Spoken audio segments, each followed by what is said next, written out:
can we use anime to study Japanese? And the answer to that is... Yes, we can. Yes, we did. Yes, we can. Thank you. God bless you.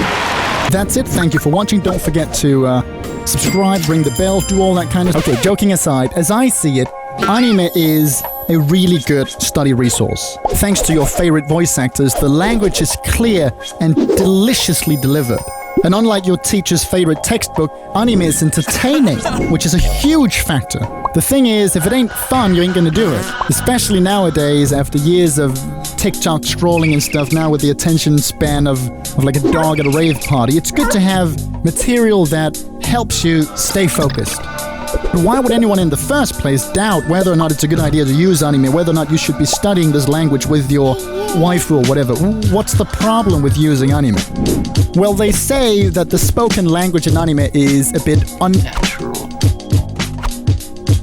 And thus using anime as a study tool will result in you being a bit, or sounding a bit, weird. A bit like, let's say, an anime character.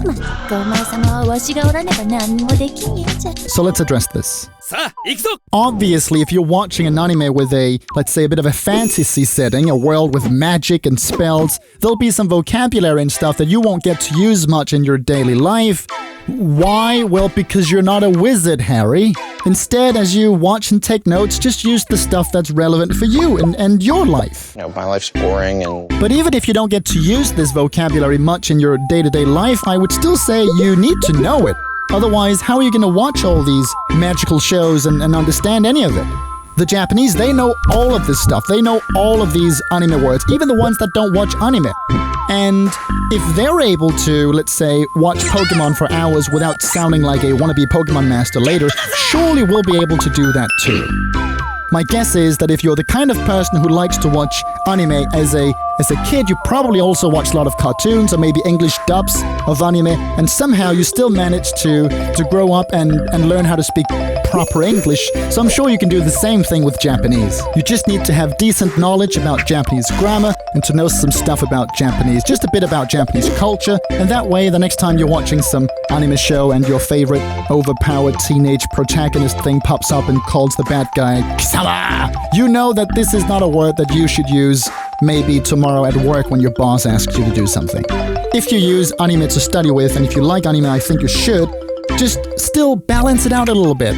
You know, watch a bit of J-drama as well, maybe a bit of TV, and that way, you know, watching all of it will help you build up an instinct where you can just naturally sense if something is appropriate for the real world or not. When you listen to a character speak, you can just kind of hear, oh yeah, you know, this is kind of, I don't know, game setting, isekai kind of talk, and this is more like a regular day at the office kind of talk. You'll build up that instinct, and just like Japanese people are able to watch anime without going crazy language-wise, you'll be able to do that, I think. You know, I've said this many times, and I've spoken to people, and even Japanese people, they'll sometimes say, you know, I'm not sure it's a good idea using this kind of stuff because you're going to sound a little bit off, you know, maybe, and well, here's the thing. I'm just going to say it as it is. You know this is the truth. I'm just going to say it as it is. Anime has a quality to it. We can talk about that some other time, but it somehow manages to very skillfully attract people who are slightly so... Very interesting. The people they're thinking about, let's call all of them John for a moment. The thing about John is, lovely boy, from the get-go, John is a little bit spectrum leviosa, if you get what I mean. And so all that has really happened now is he's able to scare girls in more than one language, which I would say is an improvement. So if that's not you, and even if it is, I don't see this turning into much of a problem. It's fine. It's fine. So if we go back to the initial question, can you use anime to study Japanese? Yes, you can. And I think you should, if you like it.